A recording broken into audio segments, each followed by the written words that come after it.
Welcome to episode number 7, 8 of the Broad Street Phanatics.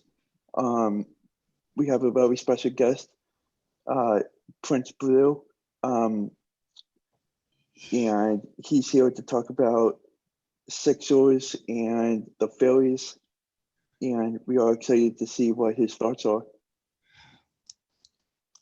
Welcome. Hello. Hey, hi.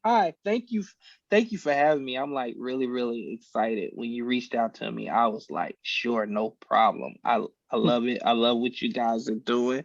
I think it's pretty special and it's pretty unique. And I'm always willing to help out the underdogs, the guys that are trying to get out there and make a name for themselves. I love doing these type of shows. Thank you for having me.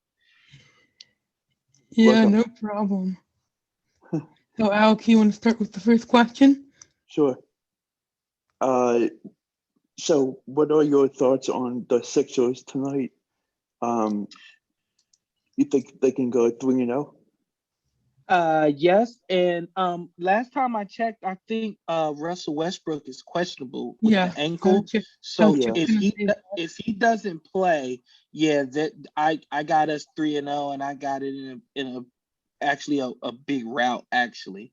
Yeah, Hmm. I got the Sixers. I already had the Sixers winning tonight, but if Russell Westbrook doesn't play, I Right. I got them winning handedly tonight. Yeah. My question is, who who are you more nervous to play in the second round if we get there? Are you more nervous to play Atlanta, or are you more nervous to play New York? Honestly, I'm not nervous about playing anybody, but the team I would hate to play the most is probably the Knicks because I have a feeling they're going to try to dirty up the game. And whenever you try to dirty up the game and you try to slow it down, that's when you get the hard fouls, the cheap fouls, Yeah. the grinding and stuff like that. Versus if they played like Atlanta's going to try to outscore us, and they're not going to be trying to make the game dirty. So I'm looking at it more from a health standpoint. So I wouldn't want to play the Knicks because I know that's how they'll want to play the game. Yeah, that makes total sense. Um, Here's another question I have. When Russell Westbrook got hurt on, I guess it was Wednesday, what was your thoughts on the pop on the in the fan throwing popcorn on him? I hate it. I think it was disrespectful. I think it Yeah. was very foul. And I think it was just another reason why us as Philly fans we get a bad reputation, but it's to the Yeah. point we can't defend it because it continues to happen. And Hmm. and I think all Philly fans need to know when one person does it, it's going to affect us all because that's the reputation we have. I thought it was disgusting. I'm glad the fan got his tickets revoked and he won't ever come back again. Honestly, I would have wanted him in a room alone with Russell Westbrook, but that's just me. Something has to change because these guys are getting spit on, they're getting food thrown on them, and that's not what they signed up for. Yeah. I don't think it's right either. I think it puts a bad reputation with Philly. We already have a bad reputation with, you know, throwing snowballs at Santa Claus and stuff. But I think that goes back a few years though. Um, who are you looking for to step up for the Sixers tonight? Um, I'm actually looking for Ben Simmons to step up, and I'm looking for Embiid to step up because these are the games where you're supposed to dominate, get rid of the teams early so you can get your rest. Because remember, we're we're really knock on wood, we're healthy, and I don't want us toying around with like losing the lead and having to put the starters back in. Yeah. Somebody gets hurt, and then we're back to square one. So I'm looking for Ben Simmons and Joel Embiid to lead this team. I think that Shake Milton needs to step up. because he's been terrible. That to say the least. Yes, he's been terrible. But I know you fellas like Maxey, and I'm like, if Maxey's going to continue to get his minutes and play fearless, then Shake can just sit on the bench because we don't have any time for. Right now, Shake looks like the rookie, and Maxey looks like he's been here, and it shouldn't be that way. But I agree with you. Shake really does need to step up. I absolutely agree with you, Alex.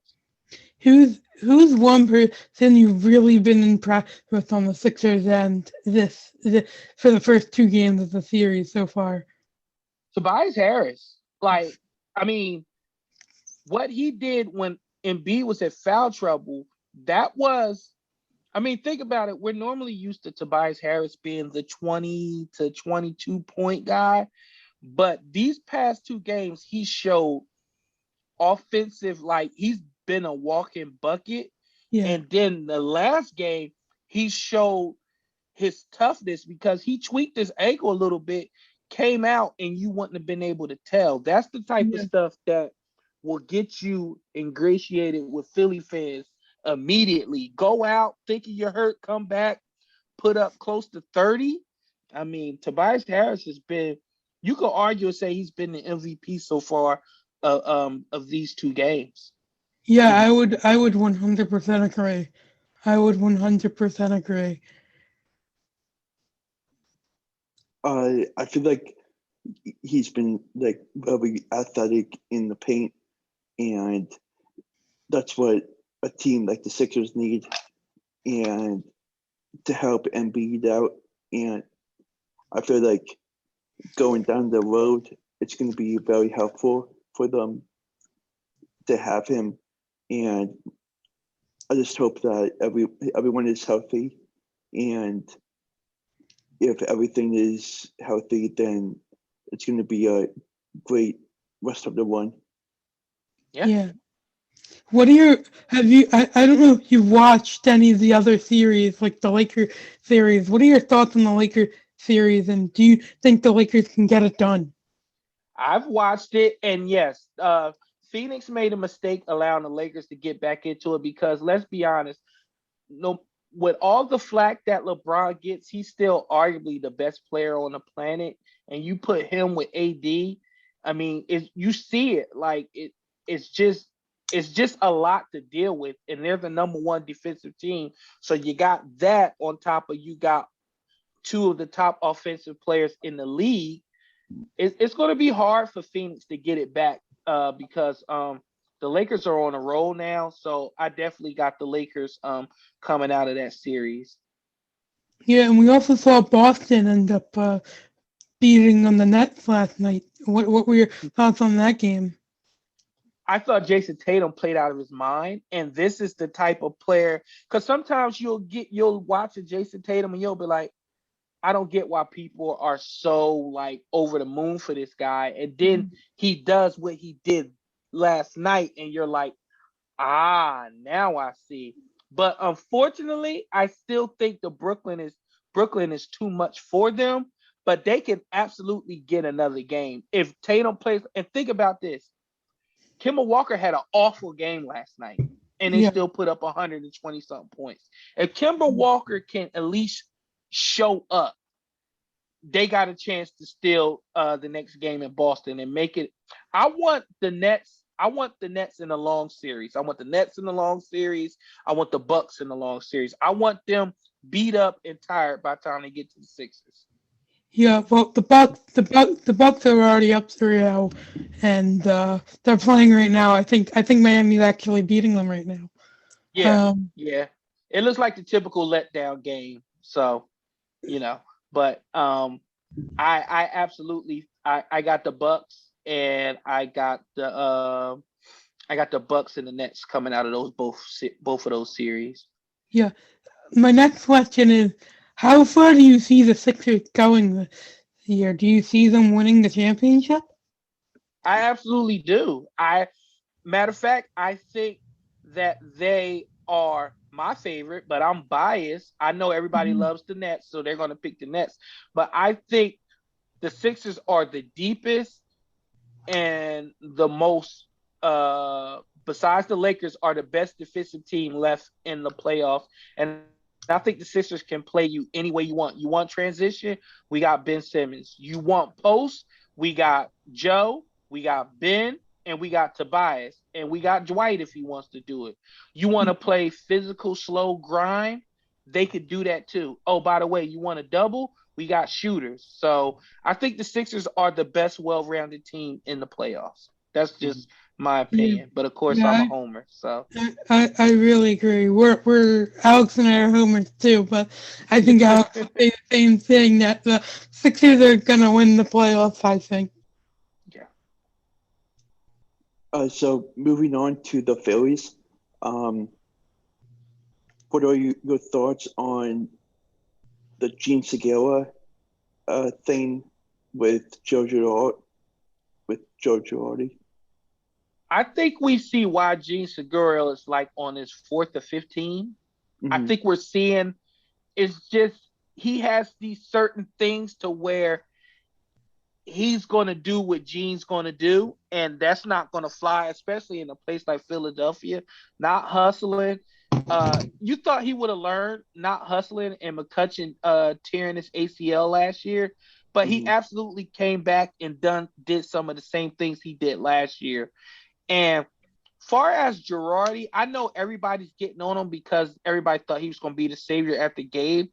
But what you're seeing in base with this, as in baseball, you need talent, you need players, you need a bench, you need depth, and I think Girardi just doesn't have it. I think that Bryce started off on fire, but it seems like with Bryce Harper is when he gets hot, the team isn't winning, and his home runs were like I think all 6 of his home runs were like solo shots, right? Yeah. And that's where we're think about it. If at least 2 people are on base with each of those home runs, changing the complex of these games. But as far as the G Segura thing, I think it is what it is. We owe him a whole bunch of money. Hopefully, Girardi could do some Jedi mind tricks to get him to dial in every single game and stop having these bad lapses.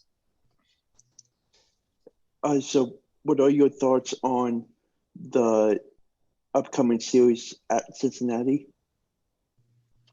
To be honest, I haven't watched a lot of Cincinnati games, but what I can tell you as far as the Phillies, Wheeler he's been the ace of the staff, so I don't worry about him. It's about Nola and it's about Anderson.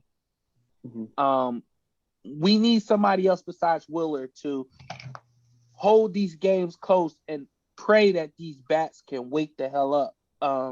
With Bryce missing, it's kind of hard because, I mean, you're talking about one of the top 10 players in baseball and he's out. So they're going to have to manufacture some runs and it's going to take some pitching and they're going to have to get better defensively because we can't give away games and we can't give away runs. But I got the Phillies doing what the Phillies do. They probably going to split the series. They're probably either going to go 1-1 and then lose the second one or go 2 and then blow the last one. So, I just don't see them winning consistently 3 games, 3 games, 2, 3 games, 2, 2, 3 games. I think it's going to be like this all year. They're going to win 2, lose 2, win 3, lose 2. So that's what I got in this upcoming series.